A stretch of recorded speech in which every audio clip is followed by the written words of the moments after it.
السلام عليكم ورحمة الله وبركاته بسم الله والحمد لله والصلاة والسلام على رسول الله وعلى آله وصحبه ومن والاه ربي شرح لي صدري ويسر لي أمري واحلل عقدة من لساني يفقهوا قولي.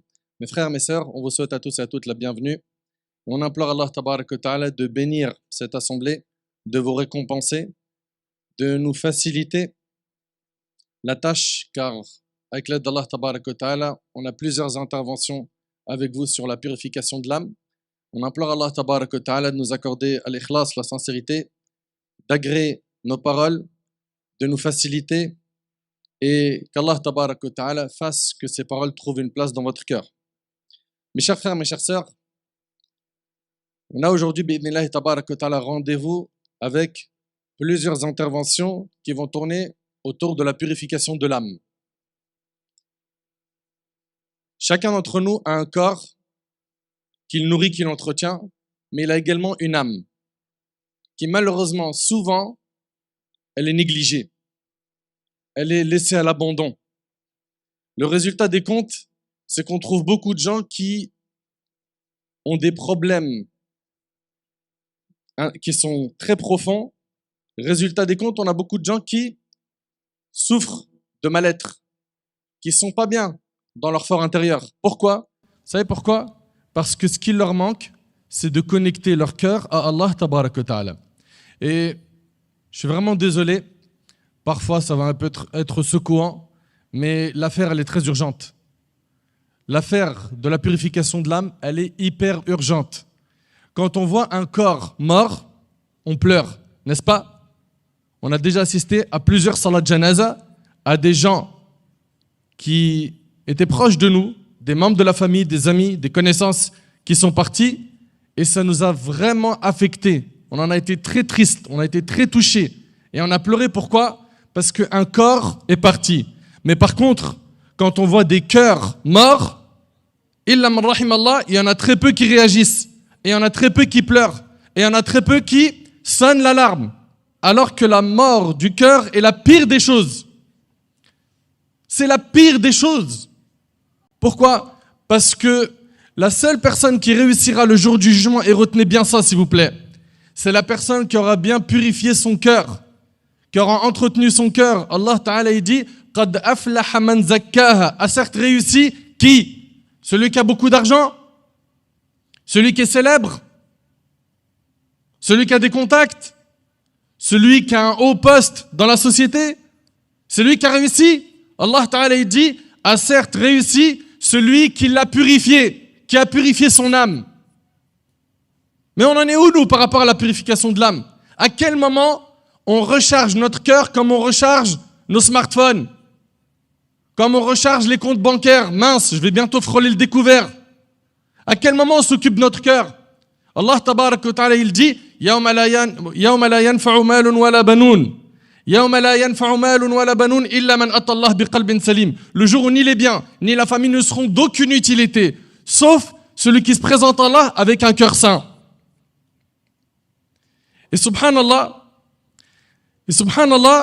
le jeûne du mois de Ramadan, on est dedans. Allah Ta'ala a dit Ya ayyuhalladhina amanu kutiba alaykumus siyam kama kutiba ala alladhina min qablikum la'allakum tattaqun. Ô vous qui avez cru, il vous a été prescrit as-siyam comme il a été prescrit aux communautés qui vous ont précédé afin que vous atteigniez la piété. L'objectif de Ramadan, c'est la piété. Et le prophète alayhi salatu wassalam, dans un hadith qui est dans les recueils authentiques, il a dit At-taqwa hahuna wa ashara ila sadri. Il a dit la piété, elle se trouve ici, et il a pointé avec son doigt son cœur.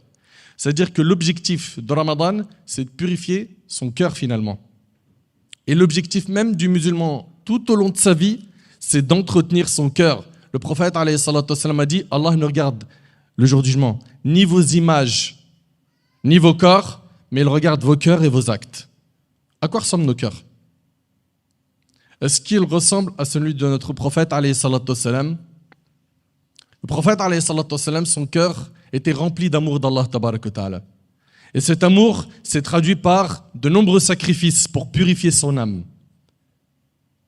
Notre prophète alayhi salatu wassalam, tout au long de sa vie, il a fait le nécessaire. Pourquoi? Pour purifier son âme. Il a toujours fait le nécessaire. Pourquoi? Pour améliorer sa relation avec Allah subhanahu wa ta'ala et augmenter ses bonnes actions. La question que je me pose, et que je vous pose également, c'est nous, qu'est-ce qu'on fait concrètement pour purifier notre âme? Le jour du jugement, celui qui a réussi, c'est celui qui a bien entretenu son âme, qui a bossé sur son cœur, qui a entretenu sa foi. Et celui qui a perdu, qui s'est loupé, c'est quelqu'un qui a tout misé sur l'ici-bas. Il a tout misé dessus. Les apparences. Et malheureusement, on vit dans un monde où les gens courent derrière quoi? Derrière l'embellissement de l'apparence, derrière l'exposition de ma personne, derrière le fait de mettre en valeur ma personne, de faire briller ma personne. Et malheureusement, ils se sont loupés. Parce que le plus important, c'est quoi? C'est pas que ta personne brille, c'est que ton cœur brille. C'est que le jour du jugement, quand tu vas rencontrer Allah tabaraka wa ta'ala et qu'il va t'interroger, tu passes cet examen facilement. Enfin, mes frères, mes sœurs, Allah tabaraka wa ta'ala, il nous a créés pour un objectif bien précis. C'est son adoration. Cette adoration-là, elle a pour objectif de faire que ton âme se purifie et que tu rencontres ton Seigneur en étant heureux des récompenses qui vont t'attendre. Et puis, je vais laisser mon frère Redouane continuer cette introduction. Hafidhakumullah, soyez très attentifs. Alhamdulillahi Rabbil Alamin. Hamdan kathiran tayyiban tahiran mubarakan fih. وأشهد أن لا إله إلا الله وحده لا شريك له وأشهد أن محمدًا عبده ورسوله اللهم صل وسلم وبارك عليه وعلى آله وأصحابه أجمعين أما بعد السلام عليكم ورحمة الله وبركاته. L'affaire de la spiritualité est une affaire extrêmement importante. C'est quelque chose que dans la communauté musulmane on a extrêmement négligé alors que c'est quelque chose qui est une mission dans notre vie. Notre vie entière, du début, depuis le jour où nous avons vu le jour, jusqu'au moment où on quittera ce bas monde, vous pensez que c'était pour faire quoi? C'était pour observer ces paysages, pour profiter de la vie sans se dire qu'il y avait un objectif au final? Vous savez, si on interrogeait tous les êtres humains sur la surface de la Terre, qu'on leur demanderait à quoi ils aspirent le plus, tous diraient « j'aspire au bonheur ». Ce que je veux, c'est être heureux. Et c'est vrai, quand on réfléchit, chacun de notre côté, on fait ça et au quotidien, on œuvre pour ça. Mais le bonheur, quand est-ce qu'on va le trouver? Le bonheur, on va le trouver lorsqu'on sera équilibré. Et on sera équilibré quand on aura appris à se connaître. Tout à l'heure, mon frère Nader, il a dit qu'on faisait beaucoup d'efforts, que la personne, c'est un corps et c'est une âme. La personne, c'est un corps, c'est une âme et c'est aussi un aql. Et si ces trois éléments ne sont pas équilibrés, il ne trouvera jamais de bonheur. Il ne trouvera jamais de bonheur et il ne sera pas épanoui dans ce bas monde. Vous savez, le corps, pour l'entretenir, il faut faire quoi? Il faut faire du sport, de l'activité physique. À côté de ça, le corps, il faut aussi faire quoi? Il faut éviter de l'exposer à certains dangers, certaines consommations de produits illicites, de drogue, d'alcool, etc. Si ce corps, il est préservé, alors, bi'idhnillahi tabaraka wa ta'ala, on est amené à vivre très longtemps. Pareil pour l'aql. L'aql, c'est la même chose. Il a besoin d'être nourri. Par quoi? Par la quête de science. S'instruire, apprendre, réfléchir, méditer. Et c'est ça qui fait que cette personne devient intelligente, elle devient cultivée. Et de l'autre côté, on a l'âme, celle qui nous donne vie, celle qui aspire qu'à une seule chose, connaître son Seigneur. Connaître son Seigneur. Elle ne demande que ça. C'est pour ça que cette âme, quand elle est dans ce corps, il peut être le plus beau. Il peut avoir tout l'argent qu'il veut. Il peut avoir le succès. Cette âme-là, elle n'est pas bien. Vous avez tous entendu ces témoignages de personnes qui étaient extrêmement riches et qui, à la fin, ne pensent qu'une chose, au suicide. Et même se donnent la mort. Pourquoi? L'âme n'a pas trouvé son compte. La personne n'est pas équilibrée. Cette âme, elle a besoin d'être connectée avec Allah subhanahu wa ta'ala. C'est le seul contact qu'elle a. Sans ce réseau-là, ce corps, il n'avance pas. Sans ce réseau-là, cette vie, elle est fade. Elle est fade, elle est sans goût, elle est amère. On n'y trouve aucun plaisir. Vous n'avez jamais réfléchi et médité sur ces personnes qui vivent des fois dans certains pays musulmans ou croyants, mais musulmans la plupart du temps, et qui vivent dans des conditions misérables. Jamais on n'a vu un sourire aussi sincère que le leur. Et pourtant, ils sont privés de tout. Ils n'ont pas le dernier iPhone, et ils n'ont pas une grande maison, Ils vivent des fois dans des cabanes en bois. L'eau, malheureusement, ce qu'ils boivent, c'est de l'eau qu'on n'utiliserait même pas pour laver nos voitures. Mais ils sont heureux. Ils sont épanouis. Tu les vois, tu es jaloux. Tu as envie de leur dire, c'est quoi le secret? C'est l'âme. L'âme, elle est vivante. Et on a d'autres personnes dans des pays comme des pays dans lesquels on vit, malheureusement, où justement on a tout misé sur le matériel. Si tu as ça, tu es refait. Si tu réussis dans ça, tu es refait. Tu as le nombre de vues, tu es refait. Bref, on est tombé dans cet excès où on a cherché le bonheur là où il n'y était pas. Et qu'est-ce qu'on y trouve? Des personnes qui sont sous antidépresseurs. En France, c'est le pays le plus grand consommateur d'antidépresseurs. Les gens sont malheureux, ils sont tristes, ils sont angoissés. Pourtant, il a une super belle maison. Il est marié, il a des enfants, il a une super voiture. Il peut aller en vacances quand il veut. Et il est malheureux. Pourquoi? Parce que l'âme ne connaît pas son Seigneur. Et nous, en tant que musulmans, on doit vraiment prêter attention à ce nafs, à cette âme. Si cette âme, on la corrompt dans ce bas monde, on a tout perdu, ce bas monde et l'au-delà. Et si au contraire, comme lorsqu'on veut entretenir son corps en faisant des efforts physiques, là on va faire des efforts pour purifier cette âme et lui donner vie, et bien là on aura réussi. C'est pour ça qu'Allah subhanahu wa ta'ala, après avoir juré 11 fois dans le Coran, 11 fois, il dit « Wa nafsin wa ma sawaha, fa alhamaha fujuraha wa taqwaha, qad aflaha man zakkaha, wa qad khaba man dassaha » Ce verset, j'en suis sûr, vous le connaissez, tout le monde connaît ces versets-là. Mais est-ce qu'on les a déjà médités?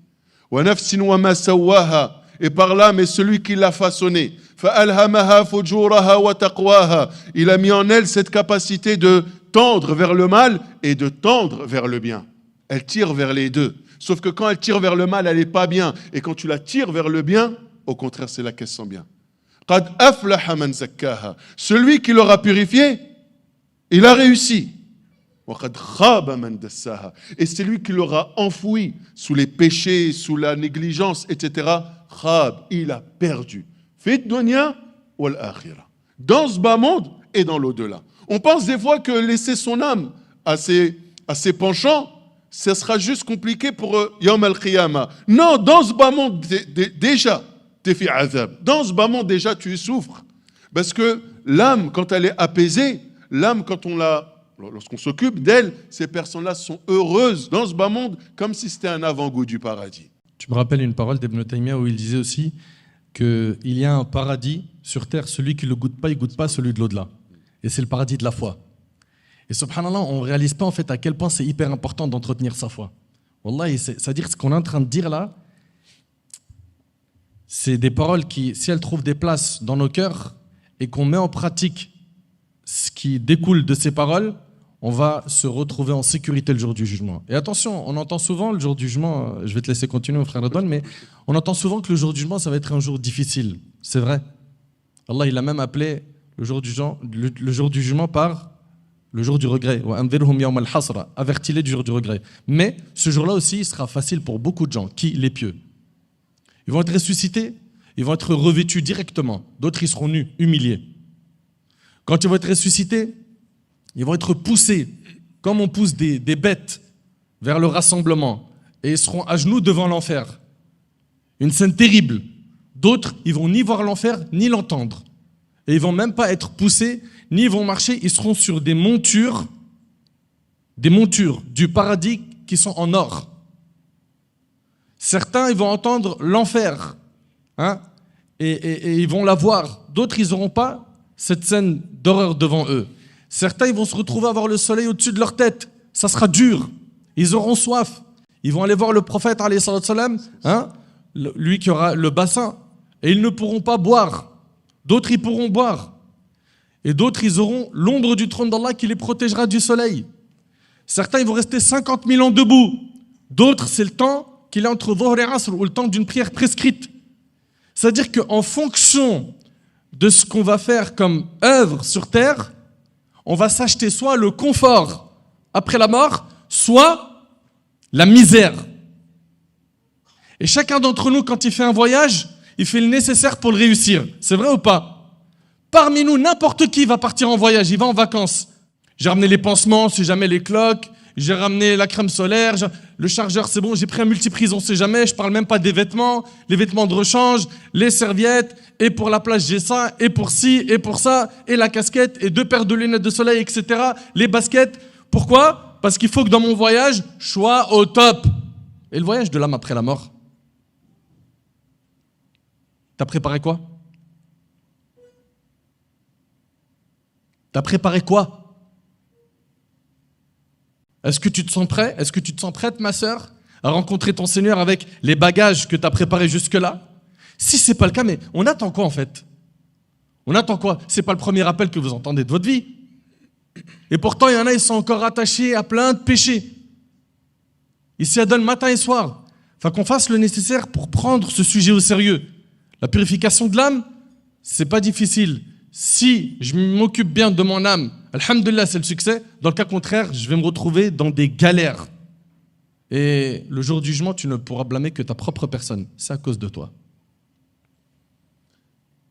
Et pour compléter encore ces propos-là, sachez que parmi les missions des prophètes et parmi la mission de Muhammad sallallahu alayhi wa sallam, il y avait justement cette éducation. C'est qu'il est venu nous apporter bien sûr la parole d'Allah subhanahu wa ta'ala, nous montrer tariq sahih, yani comment appliquer ce livre d'Allah subhanahu wa ta'ala à travers sharia, mais il est aussi venu nous purifier, nous enseigner ce qui allait nous purifier. Allah subhanahu wa ta'ala il nous dit laqad manna Allahu 'ala al-mu'minin idh ba'atha fihim rasulan min anfusihim yatlu 'alayhim ayatihi wa yuzakkihim wa yu'allimuhum al-kitaba wal-hikma. Allah subhanahu wa ta'ala, lorsqu'il nous parle du prophète sallallahu alayhi wa sallam, de l'envoi du prophète sallallahu alayhi wa sallam, il nous dit Allah a très certainement fait une faveur envers les croyants lorsqu'il a envoyé chez eux un messager de parmi eux-mêmes qui leur récite ces versets, les purifie, leur enseigne le livre et la sagesse. Il enseigne le Coran, il leur apprend à se purifier l'âme. Ensuite, il leur récite les versets, afwan, il les purifie, ensuite il leur enseigne le Coran et le hikmah, qui ici on va comprendre par as-sunnah, la voix du prophète sallallahu alayhi wa sallam. Donc parmi les missions des prophètes et du prophète Muhammad sallallahu alayhi wa sallam en soi, il y avait le fait de purifier son âme. Et je vais finir avant qu'on commence, Inch'Allah, pour vous donner quelles sont les étapes qu'il va falloir mettre en pratique, en place, chacun de notre côté. Parce que ça nous vise tous. On n'est pas là en train de vous regarder, vous êtes en face de nous, mais on est les premiers concernés, malheureusement, wal asaf. Mais regardez ce que disait l'imam al-Ghazali. L'imam al-Ghazali, rahimahullah, il disait les gens ont pris plus d'importance à soigner leur aspect extérieur, là où se pose le regard des gens, alors que l'aspect intérieur, là où se pose le regard d'Allah, ils ne prêtent aucune importance. Combien de temps on passe devant le miroir? Combien de temps? Est-ce qu'il n'y a pas un poil qui est plus long que l'autre? Est-ce que je me suis bien rasé ici? Est-ce que ceci et cela? Est-ce que je n'ai pas quelque chose dans le nez? Est-ce que je n'ai pas quelque chose dans les oreilles? Bref, c'est normal. On ne va pas dire qu'il ne faut pas se regarder dans le miroir, c'est normal. Il faut être présentable. Mais quand on dit, subhanallah, regardez ce qu'on est prêt à faire, juste pour pas que quelqu'un nous regarde, tiens, c'est bizarre, il a quelque chose sur le nez. Ça nous dérangerait. Mais là où Allah regarde constamment notre cœur, notre âme, quand est-ce qu'on a voulu se regarder sincèrement dans le miroir, mais plus profondément que ce qu'il y a sur la surface de ce miroir. D'accord? Donc, Inch'Allah, on va essayer, Inch'Allah, tout au long de cette journée, de se donner comme ça des moyens à mettre en place, des solutions qu'il va falloir, Inch'Allah, au quotidien, pratiquer. Et si on ne le fait pas pendant le mois de Ramadan, quand est-ce qu'on va le faire? Là où les portes du paradis sont ouvertes, celles de l'enfer sont fermées, là où les rebelles parmi les shayatines sont enchaînés, là où Allah subhanahu wa ta'ala a franchi chaque nuit des personnes qui étaient condamnées à l'enfer, là où un héros dit « Ya bari al-khayri aqbil wa ya bari al-sharri aqsir » « Oh, toi qui désires le bien, allez, empresse-toi, c'est le moment. Et toi qui désires le mal, ça suffit, arrête-toi. » Si on ne le fait pas là, pendant le Ramadan, eh ben c'est quand qu'on va le faire. Donc, Inch'Allah, on va commencer cette petite intervention, Inch'Allah, avec des conseils pratiques qu'on va mettre tous ensemble au quotidien en pratique, Inch'Allah. Pour commencer, la première clé pour pouvoir purifier son âme, et c'est une clé qu'on connaît par cœur.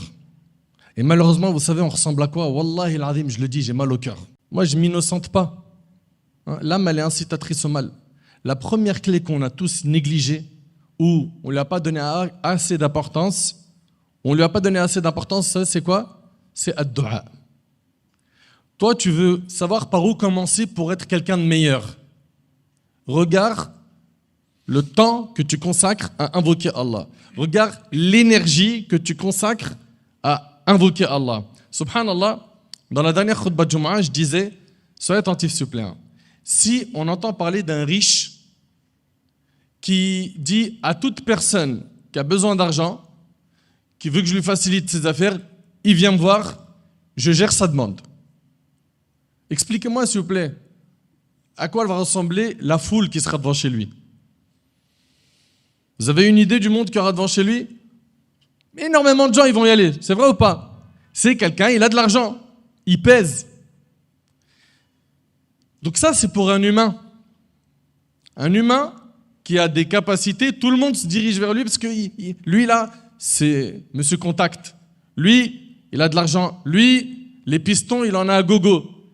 Mais il y a une porte qu'on a délaissée. C'est la porte du riche, du maître de l'univers, celui qui facilite tous les projets. Combien ils sont nombreux ceux qui recherchent le mariage? Combien ils sont nombreux ceux qui cherchent à réussir leurs études ou à obtenir un meilleur poste ou un job correct? Ils sont nombreux. Mais la porte du dua, pourquoi est-ce qu'on ne lui donne pas son droit? C'est-à-dire qu'au lieu que le premier réflexe soit que comme Allah Ta'ala il dit dans le Coran, prosterne-toi et rapproche-toi, rapproche-toi d'Allah et demande d'Allah. Et rappelle-toi que le prophète sallam a dit que le moment où la personne est la plus proche d'Allah, c'est quand elle est prosternée. C'est là où tu es le plus proche, ta connexion elle est au top. Et au lieu que la personne elle se consacre à faire beaucoup de dua pour avoir ses projets ou pour qu'Allah lui dissipe ses soucis, il va faire quoi? Il va appeler ses potes, ses amis. Dis-moi s'il te plaît, est-ce qu'il y a moyen que tu vois si quelqu'un il peut me pistonner pour... Ces causes-là ne sont pas interdites. Mais le problème c'est quoi? C'est quand c'est ton premier réflexe. C'est là où c'est un problème. Quand ton premier réflexe est d'aller tout de suite voir les humains. Au lieu d'aller voir Allah tabaraka wa ta'ala, de l'invoquer, de l'implorer. Le prophète alayhi salatu wa sallam, il a dit, il n'y a pas une chose plus noble auprès d'Allah que l'invocation. T'imagines? Et le prophète alayhi salatu wa sallam, il faisait beaucoup de dua. Allah ta'ala lui-même, il nous dit azza wa jal, écoutez bien, wa qala rabbukum ud'uni astajib lakum. Et votre Seigneur a dit, invoquez-moi, je vous exaucerai. Mais on ne met pas le paquet dans les doigts. On dirait qu'il y en a parmi nous, ils n'ont pas confiance au dua. Ou que le dua, des fois ça marche, des fois ça ne marche pas. Alors que la personne qui fait les doigts comme il faut, ça marche à tous les coups. Et quand je dis ça marche à tous les coups, même si Allah il n'exauce pas ton dua, ça a marché quand même. N'est-ce pas, Siradon? Sans aucun doute. Si tu peux expliquer ce point, s'il te plaît, Barakafik. Non, Naam. Dua, c'est quelque chose d'extrêmement important. Je rebondis un peu sur ce qu'a dit Nader et puis ensuite je complète. Qu'est-ce qui prouve, qu'est-ce qui te prouve ou qui montre la condition humaine, qu'il est un serviteur d'Allah, qu'il est pauvre, qu'il est faible, si ce n'est le fait de se tourner vers le riche et le fort. C'est en te tournant vers Allah que tu es en train de montrer qui tu es vraiment. Et c'est en te tournant vers Allah que tu es en train de dire qui est Allah vraiment. Penser qu'on peut se passer de lui, c'est foncer dans le mur, tout simplement. C'est foncer dans le mur. Et d'ailleurs, le verset qu'il a cité tout à l'heure, وَقَالَ رَبُّكُمُ ادْعُونِي أَسْتَجِبْ لَكُمْ. Allah, qu'est-ce qu'il dit juste ensuite? إِنَّ الَّذِينَ يَسْتَكْبِرُونَ عَنْ عِبَادَتِي سَيَدْخُلُونَ جَهَنَّمَ دَاخِلِينَ. Ceux qui s'enorgueillissent face à mon adoration. Et là, l'adoration, on parle de quoi? On parle de dua, l'invocation. D'ailleurs, le prophète Sam, il dit dans le hadith, ad-dua huwa al-ibad. L'invocation, c'est l'adoration. Allah, il dit, celui qui s'enorgueillit face à mon adoration, il rentrera en enfer. Il rentrera en enfer. C'est-à-dire que toi, tu sais que tu es un Seigneur qui est capable de tout, mais tu te dis, non, moi, je peux y arriver tout seul. Tu t'es mis à sa hauteur. C'est-à-dire que toi, tu penses que de toi-même, tu peux t'autosuffire. Mais ça, c'est gravissime. Il n'y a aucun aucun moyen de réussir dans ce bas monde, que ce soit pour des choses qui sont en rapport avec le dunya ou des choses qui sont en rapport avec l'akhira, s'il n'y a pas ce contact régulier où tu lèves les mains et tu montres à Allah subhanahu wa ta'ala à quel point tu es pauvre, à quel point tu es impuissant, à quel point tu n'as rien, tu ne possèdes rien, et que sans lui, sans son aide, sans son tawfiq, jamais tu pourrais y arriver. Si tu n'arrives pas à montrer ça devant ton Seigneur, ben déjà, la première marche, tu n'arriveras pas à la monter.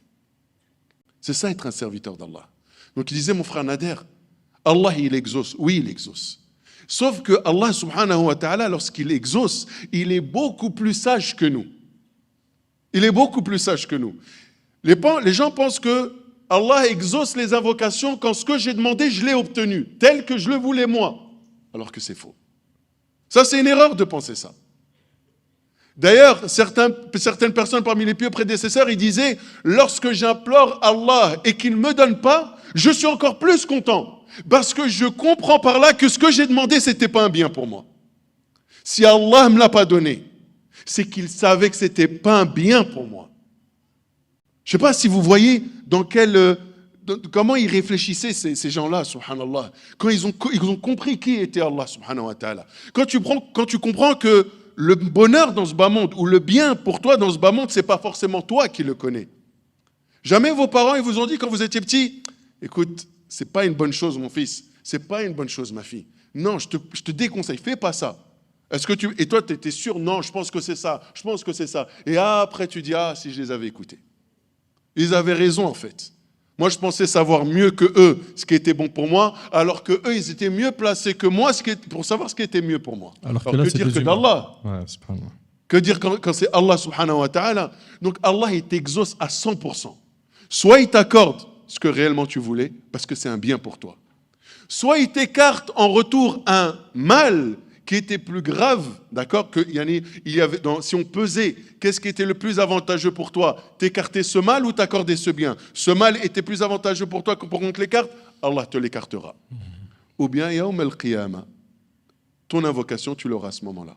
Et croyez-moi, en récompense, et ce jour-là, on sera bien content de se dire subhanallah, ce qu'Allah ne m'a pas donné aujourd'hui me le donne là où j'en ai le plus besoin. Donc ad-du'a, c'est quelque chose de super important. On est au mois de Ramadan. Là. Si on observe un peu le Coran al-Karim, regardez lorsqu'Allah subhanahu wa ta'ala dans Surat al-Baqarah, il va nous parler du jeûne. Il va y avoir un premier verset dans lequel Allah subhanahu wa ta'ala va nous informer du caractère obligatoire du jeûne. Ya ayyuhalladhina amanu kutiba alaykumus siyam kama kutiba alal ladhina min qablikum al-ayat. D'accord? Donc Allah nous parle justement du caractère obligatoire. Ensuite, un peu plus loin, il va y avoir une petite coupure. Ensuite, Allah va nous parler des règles du jeûne. Qu'est-ce qu'on a le droit de faire, ce qu'on n'a pas le droit de faire, etc. Mais comme je vous ai dit, il y a une coupure entre les deux. Allez, on va interroger la foule. Par peur qu'ils s'endorment. Vous êtes réveillés? Oui, vous avez faim? Nous aussi. Vous n'êtes pas les seuls. C'est quoi ce verset? Qui vient et qui coupe le début, là où Allah subhanahu wa ta'ala nous parle du caractère obligatoire du jeûne. Ensuite, Allah va nous parler des règles du jeûne. Et entre les deux, il y a un verset. C'est quoi ce verset? Celui qu'il a dit il n'y a pas longtemps, il a dit quoi? Il en a dit plein des versets, mashallah. Ya ayyuhalladhina amanu. Personne parmi les frères, les sœurs? Oui, très bien. C'est qui a dit ça?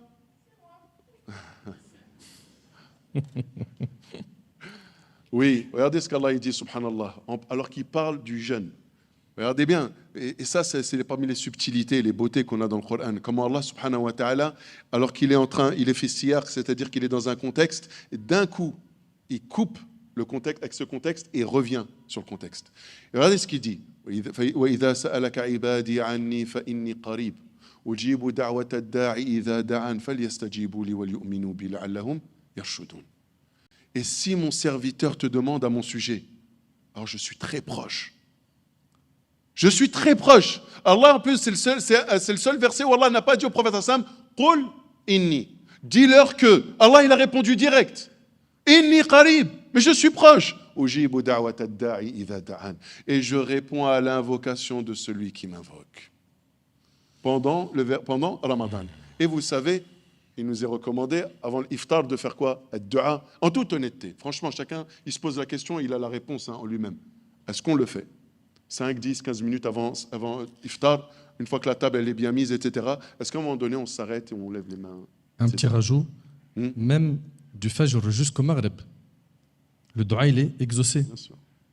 C'est-à-dire que les gens ils pensent que c'est que pendant l'iftar. Le frère Redouane il le souligne parce que c'est ce qui est très connu de nous. L'imam An-Nawawi rahimahullah, il dit que du Fajr au Maghrib on est appelé jeûneur. Et le prophète il a dit que l'invocation du jeûneur elle est exaucée. Donc on a deux ici moments qui sont hyper importants, c'est notre journée et le moment du iftar. Et là, c'est une question qu'on devrait se poser justement, pour voir justement si avec notre âme ça va ou ça va pas. Parce que le but, c'est de faire un diagnostic entre nous. D'accord? Aujourd'hui, on est là pour essayer de voir ce qui ne va pas en nous. Ben, on se pose la question, on en est où avec les deux? Où est-ce qu'on en est avec les deux? Donc la première étape, l'invocation. Revenir vers Allah subhanahu wa ta'ala pour tous nos besoins. Tout. Même pour ce bas-monde. Un travail, la voiture, il y a des problèmes de voiture, etc. Prendre l'habitude d'invoquer sans arrêt Allah. Même pour des choses. Des fois, on a l'impression, ouais, mais je vais faire dua pour ça. Oui, fais dua pour ça. Bien sûr. Ma voiture, elle est en panne, je vais faire dua pour qu'Allah me facilite. Oui. Parce qu'après, quand tu vas te faire arnaquer par 2-3 garagistes, tu vas dire, ouais, mais c'est toujours la misère. Il fallait faire dua. Qui sait, peut-être tu serais tombé directement sur le premier garagiste qui t'aurait bien réparé ta voiture. Et en plus, tu aurais fait un bon prix, ça se trouve. Non, mais on dit ça comme ça, mais wallah, on est très, très sérieux. Très sérieux. Tu sors de chez toi, tu dis, tiens, j'ai besoin d'acheter ça aussi, ça. Tu fais dua, ya Allah, fais en sorte que je tombe sur une bonne affaire, que moi je trouve quelque chose qui me plaise et que ça sera ma taille, etc. Et tu vas arriver, waouh, le manteau que je cherchais depuis longtemps. Mais ça, c'est des trucs. Mais bien sûr, ça, c'est juste pour donner des exemples. Quand on dit qu'il faut invoquer dans tout. La chose la plus importante qu'il faut demander. Je sais plus.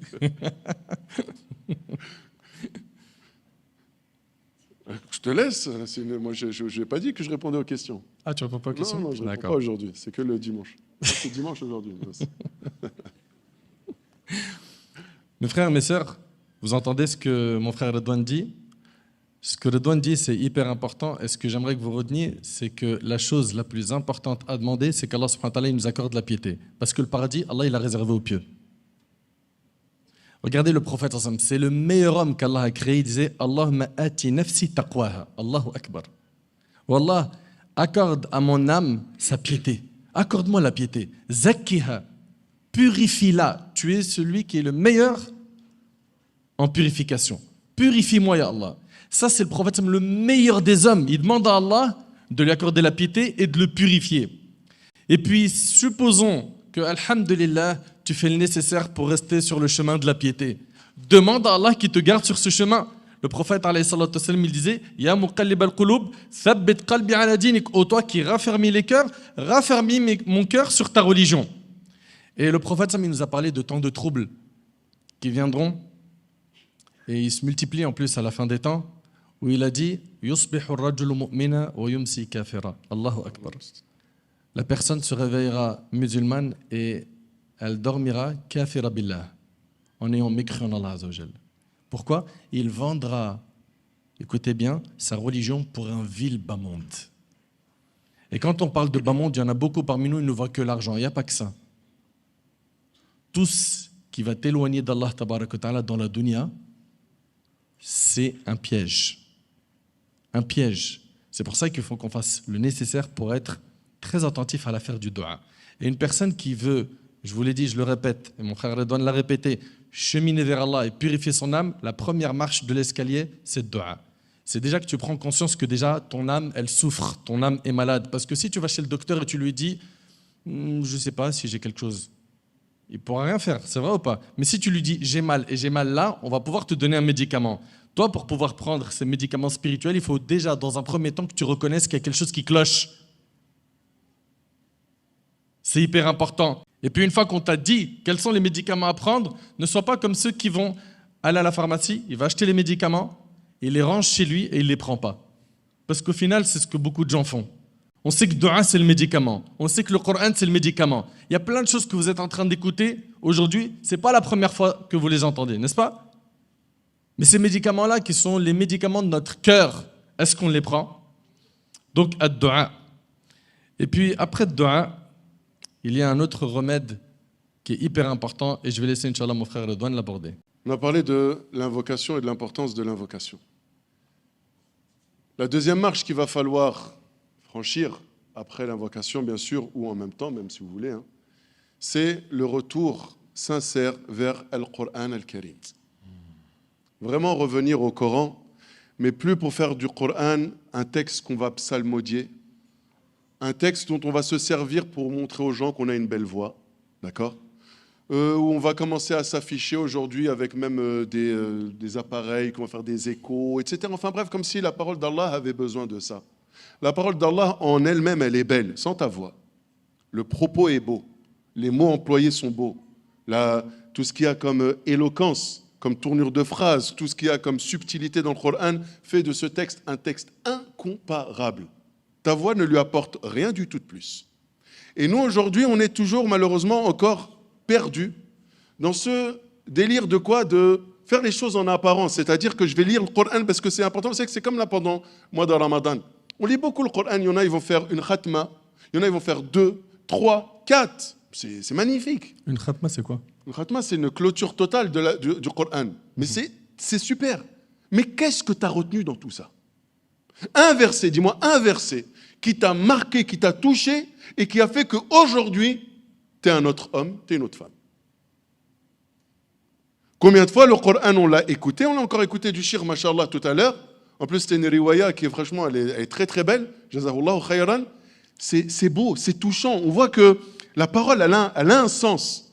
Pour être aussi belle que ça à l'écoute, elle doit vraiment, ça doit être percutant. Mais quand est-ce qu'on va le méditer réellement? Certains hommes pieux disaient, le Coran est fait pour le mettre en pratique. Certains ont fait de sa pratique sa simple lecture. Sa simple lecture. Certains, il y en a, ils disent, moi je lis le Coran. Ils pensent que ça y est, donc il ne doit plus rien au Coran.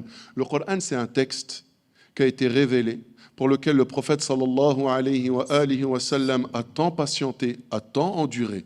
Lui ainsi que ses compagnons ont supporté et ont fait des sacrifices dont on n'a pas idée pour que nous aujourd'hui on puisse l'avoir. Et pas pour qu'il décore nos bibliothèques, pas pour qu'il soit lu comme ça ici ou là, histoire de... Non, pour qu'il change notre vie. Le Coran est notre mode d'emploi. Si on n'a pas compris ça, on n'a pas compris ce que c'était que le Coran.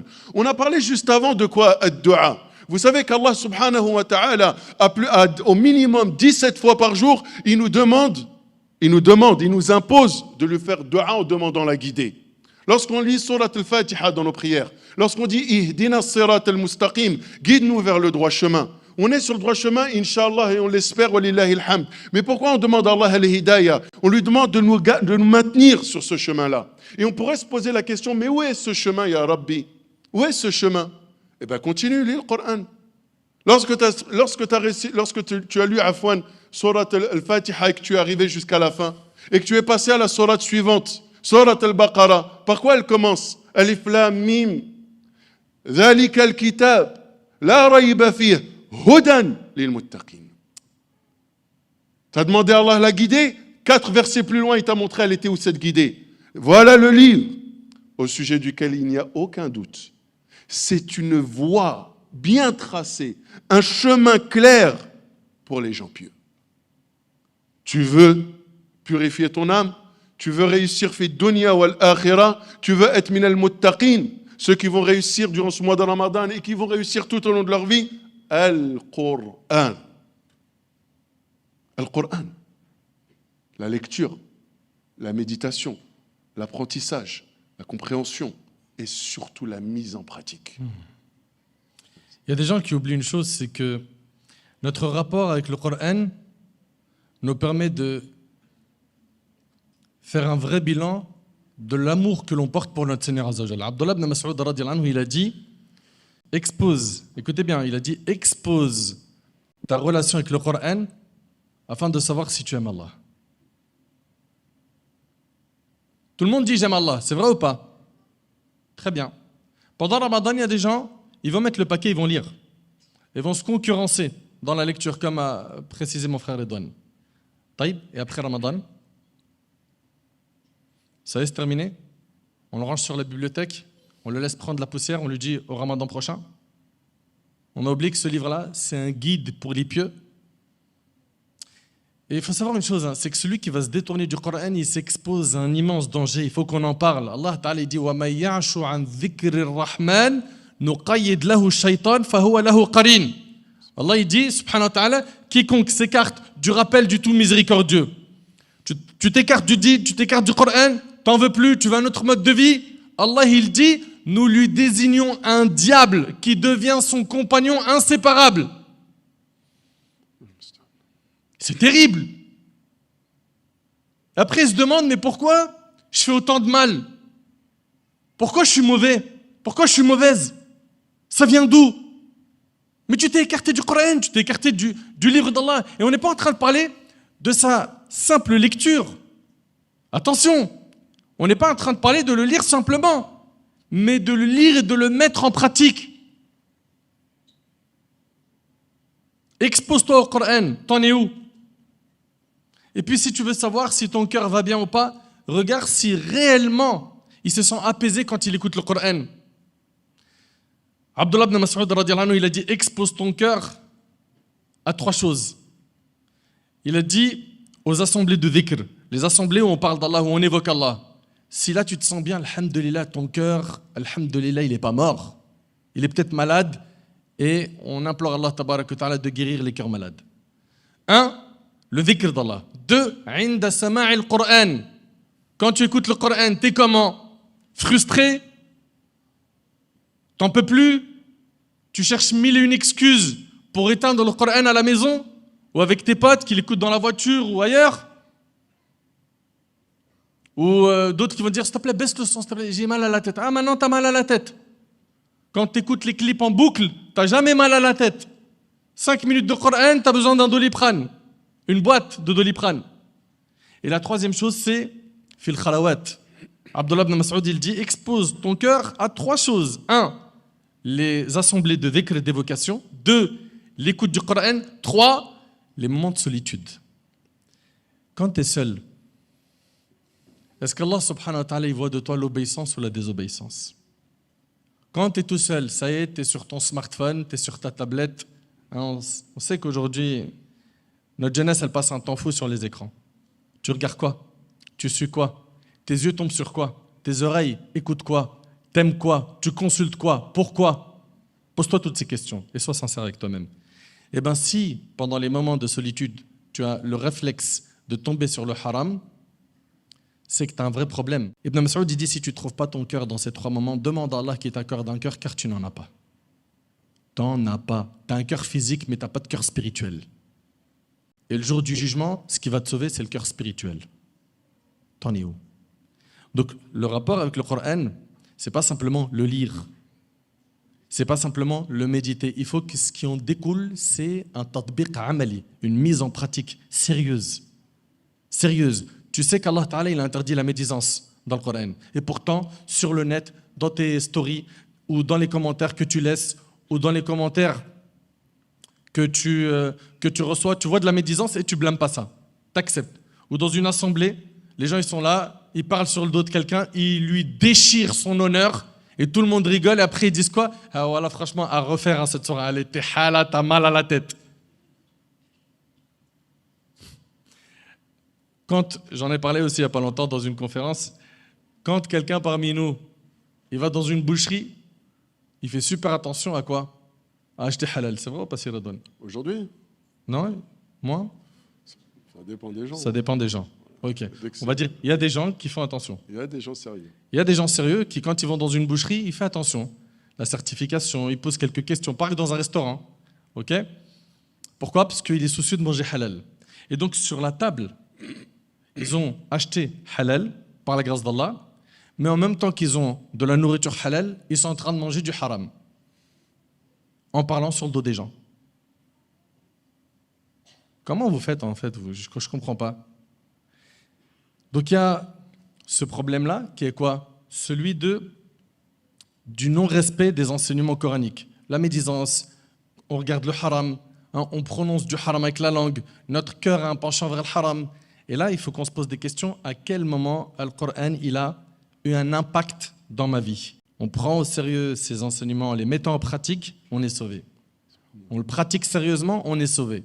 On s'écarte de ces enseignements, on est sévèrement menacé. Je vais laisser mon frère Redouane, Inch'Allah, clôturer pour cette première intervention, Inch'Allah, sur le Coran. Puis, après cela, Inch'Allah, il y aura une coupure et on enchaînera avec la suite des interventions sur la purification de l'âme. Pour finir sur le Coran al-Karim, vous savez, je pense que vous avez tous vu les témoignages de personnes qui se convertissaient à l'islam, et il y en a sûrement parmi nous qui sont là présents avec nous, et très souvent, ils ont évoqué le Coran. Très souvent. C'est souvent que le Coran revient. Je sais pas, j'ai voulu m'intéresser, j'ai lu le Coran, et ça m'a frappé. Il y avait un message. Et ces personnes-là, subhanallah, on voit que leur démarche elle a été sincère, et Allah subhanahu wa ta'ala, il leur a donné en retour, la meilleure chose qu'il puisse donner à une personne, c'est la guider. Et nous, en tant que musulmans, subhanallah, on se dit, ce livre-là, on l'a depuis qu'on est tout petit, on l'a vu dans les bibliothèques, on l'avait, nos parents nous ont même poussé à l'apprendre quand on était petit, etc. Mais après ça, qu'est-ce qu'on a fait de ce livre finalement? Aujourd'hui, on retrouve cet engouement qu'il y a dans la communauté musulmane de vouloir apprendre le Coran. C'est bien, attention, c'est pas du tout une critique ce que je vais dire. C'est bien d'apprendre le Coran et c'est bien de motiver vos enfants à l'apprendre, etc. Surtout quand ils sont jeunes. C'est des disques durs, ils enregistrent ça très rapidement. Mais vous savez qu'Abdullah ibn Mas'ud, qu'est-ce qu'il disait? Abdullah ibn Mas'ud, vous verrez, quand on parle du Coran, on va très souvent le citer parce que lui, c'était le compagnon, voilà, mashallah, c'était le Coran. Voilà, on pense Coran, on pense Abdullah ibn Mas'ud. Il disait qu'à leur époque, une personne n'apprenait pas 10 versets tant qu'elle ne les avait pas assimilés, compris et mis en pratique.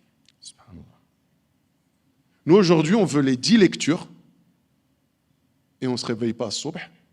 On veut les 10 lectures et on veut l'ijaza de Cheikh Intel pour avoir une chaîne de transmission la plus courte. On parle sur les gens. On a des modes de vie qui sont limites. Vous voyez le problème? Et après, on se dit pourquoi ça ne va pas? Et pourquoi eux, ça allait? C'est parce que eux, le Coran, 10 versets, ne les apprenaient pas. Pour eux, parce qu'ils avaient peur que soit, ils se disaient quoi, si j'apprends ça et je ne le mets pas en pratique, Yom al-Qiyamah, c'est un argument contre moi. Et nous, on a lu et on a appris. On n'a pas compris, on n'a pas mis en pratique. Et avec ça, bien sûr, on a cet espoir que cette âme s'ouvre à son Seigneur et puisse être épanouie, etc. Comprenez que c'est une démarche qui est très difficile et compliquée. Donc le retour au Coran, c'est une chose qui est extrêmement importante. Et je finis juste avec ça, parce qu'il y en a beaucoup, j'en suis sûr, qui vont me dire « Oui, mais machallah, c'est bien ce que vous dites, qu'Allah vous récompense, mais moi, je ne sais pas lire l'arabe. » Déjà, pour accéder au Coran, tu peux accéder, on va dire, avec certaines traductions d'essence, pour te donner approximativement. Mais d'accord, tu ne sais pas lire l'arabe, mais qu'est-ce qui t'empêche de lire l'arabe?